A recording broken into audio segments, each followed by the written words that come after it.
Good evening. I have felt called to share a personal reading that I've done for myself.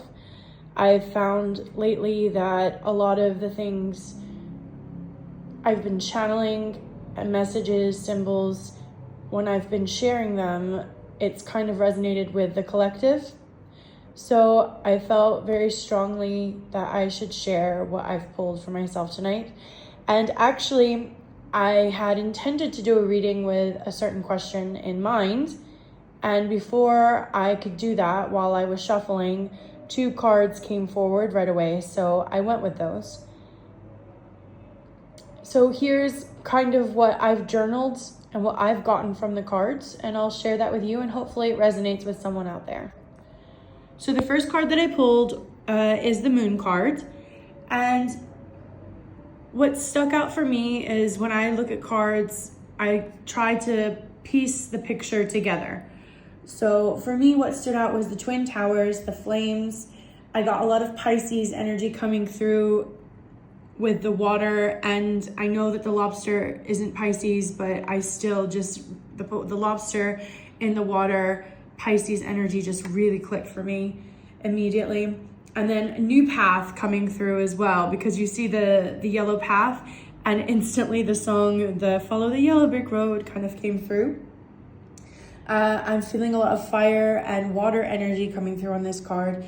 And I also see that the man in the moon, like he's looking down lovingly. Also with the moon, a new phase is kind of immediately popped into mind. So looking at the card, you've got the moon, which is a night gate, where at night things are hidden and the moon illuminates small parts of the darkness at nighttime. So this is the time where your intuition heightens and unseen things tend to surface. Also intertides with the waters. You have your imagination and your feelings are growing stronger at this time. Focusing on the Twin Towers, they're portals. They're passages between states. So you're stepping into that new phase. I've noticed on the card, like you've got like the yellow sparks, and some people recognize them as stars. For me, they kind of came through as like, when fire kind of ignites and then there's little like flame bursts. That's kind of what it looked like to me. So for me, the yellow sparks represent flames or bursts of flames, and they represent downloads or bursts of insight through the night fog, where you're not finding daylight clarity, where everything is being revealed to you. You have your nighttime clarity, which is where it's still a bit hidden and still a bit foggy, and you receive bursts of insight through that fog. And then going back to the lobster and the Pisces vibes that I was getting through it, lobsters are creatures from the unconscious emerging into your awareness. So maybe there's something that you didn't realize was bothering you, or something that you didn't realize needed to come up. Those things, those unconscious or subconscious beings, creatures, or maybe for some of you it's problems, situations, challenges, they're going to be coming to the surface during this time. And Pisces, when you think of Pisces, you've got the water down here. So you've got your intuitive waters are rising. Trust your intuition. Listen to that inner voice. You have everything that you need inside you. So let that inner voice speak and listen. Find the quiet, find the calm, and tune into that inner voice. Focusing on the yellow path or the yellow brick road, you've got a new journey coming in. A new journey's beginning. It's not going to be this straight and narrow, logical path that makes sense. You're entering into a phase or a journey where it's going to be guided more by feelings. Your dreams are going to be very vivid and there's going to be a lot of messages coming through in your dreams. So listen to them. Take the time to journal. I have started journaling a lot. I keep a journal on my bed, or you can put it beside your bed. and a pen, so that way, like sometimes I wake in the middle of the night, and if I have a dream, which is rare because I struggle in dreamland, but when I do have very vivid dreams and I remember them, I immediately write them down, and then I let myself drift back to sleep. But it's very important to journal that so that you can keep a record, because your dreams, especially the vivid ones, are messages from your subconscious coming through. So listen to the messages that are coming through in your dreams and trust your intuition. Trust that feeling, that gut feeling that you get, because that is what this journey is going to be like. That's going to be the guiding light in your journey, is your feelings, your intuition, and messages coming through in dreams. Me personally, I keep getting messages about how things will happen that you just can't explain it. Like, you just know, but there's no logical explanation. You just know deep down inside that this is the right path for you. So trust that feeling. Going into the fire and the water, that's a big alchemy moment. Emotional depths are meeting your spiritual ignition. So you want to take that fire. For me personally, this resonates because I've gone through a phase of fire, refined in the fire phase, where I've had to burn away old versions of myself and old thoughts of myself and old feelings of myself. And I've had to step into that new path. You want to alchemize the negative things that are happening in your life, old thoughts, old patterns, old beliefs. Alchemize that, transmute that into the positive.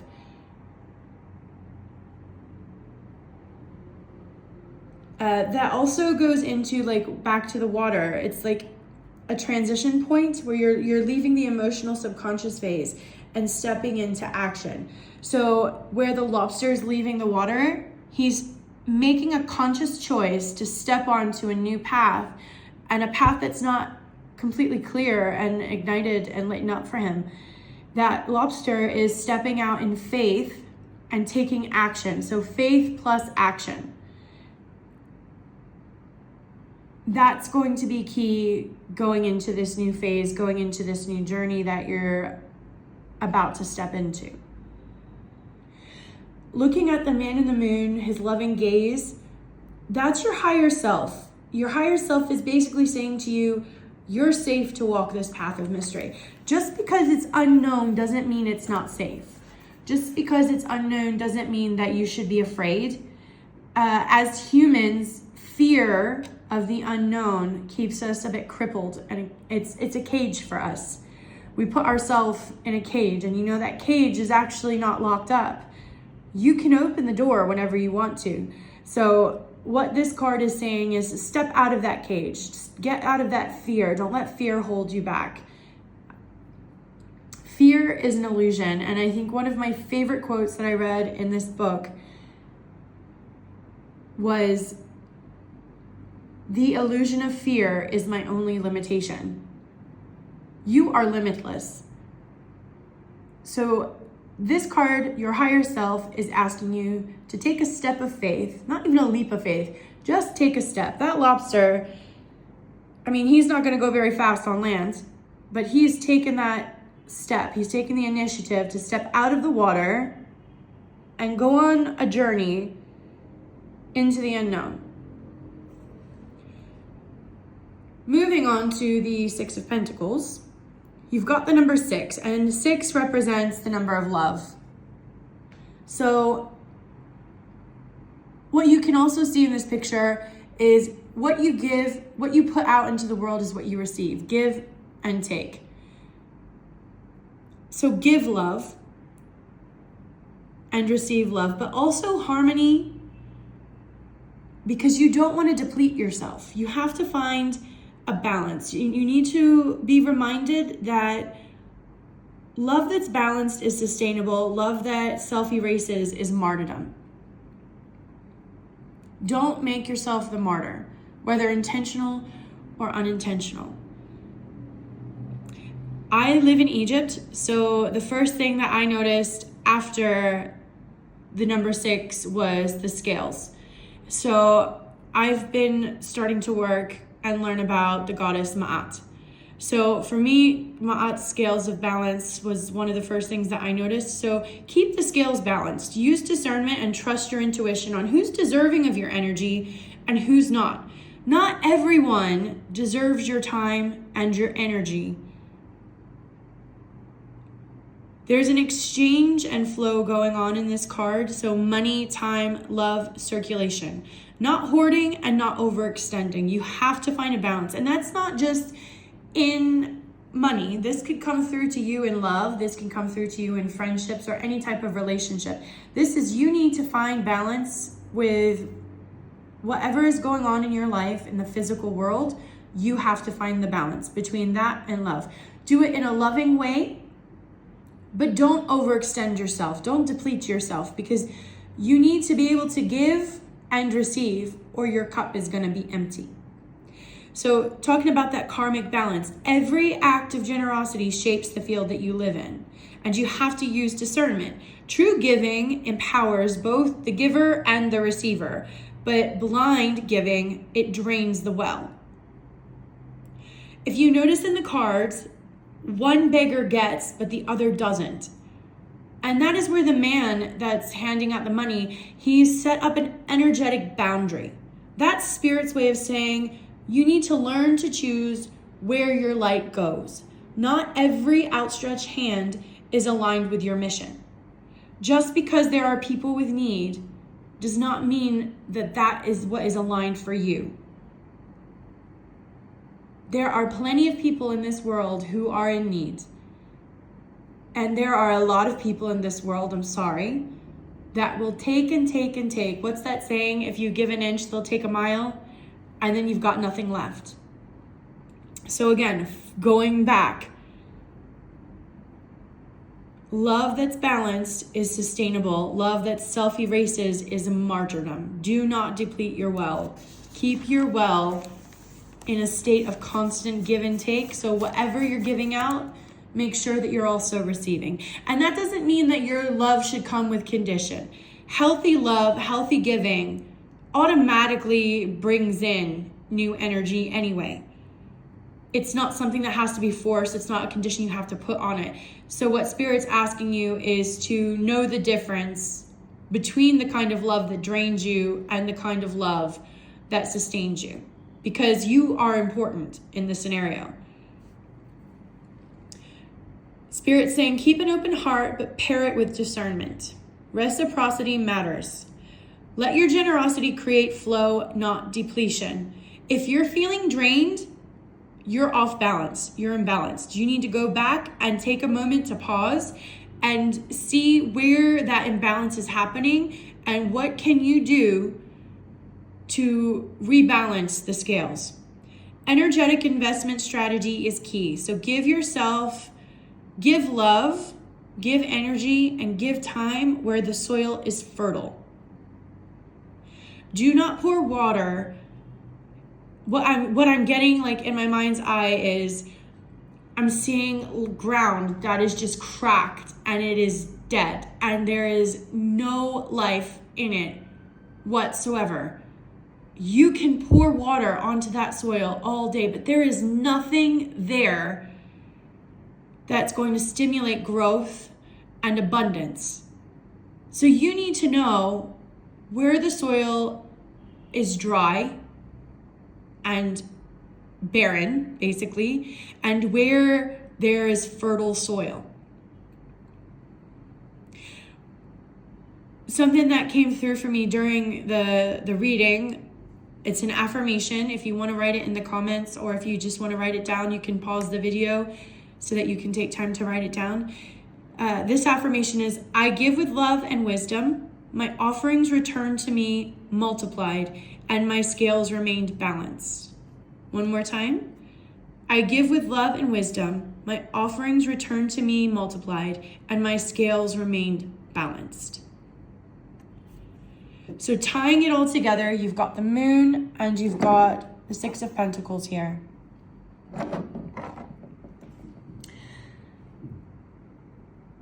You're about to begin a new journey. Something is shifting. However, it's not fully visible to you right now. You need to trust your intuition. You need to trust your dreams. And signs will be subtle. I don't know about you, but I have just coming from Lionsgate, and then the 9-9 portal, the 3-9-9 portals basically, has been a lot of bam, bam, bam, in your face, synchronicities, angel numbers, confirmations. It was like everywhere I turned, there was like things were lining up. And I've had other people that I've talked to and other readers that have given readings, that have said a lot of the same things, and they've been experiencing the same things as well. I know that I have. Now you're coming into a point where it's not going to be so necessary. You need to start relying on your inner voice and your intuition. The signs have been there. So now you need to look deeper and do a lot of self-reflection. Stop chasing signs. Your biggest lesson right now is going to be energetic economy. How you give and how you receive is going to be a big test for us. The moon can blur boundaries because it's a small light in the darkness.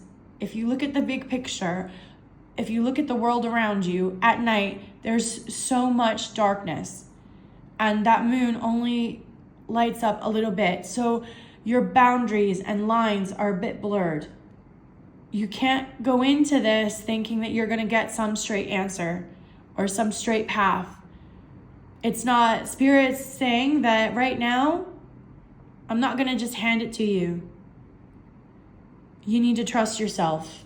You've got this. You know the path that you're supposed to be on. Your higher self wants you to trust that inner voice, trust that intuition. You need to choose where your love, time, and energy and your magic go.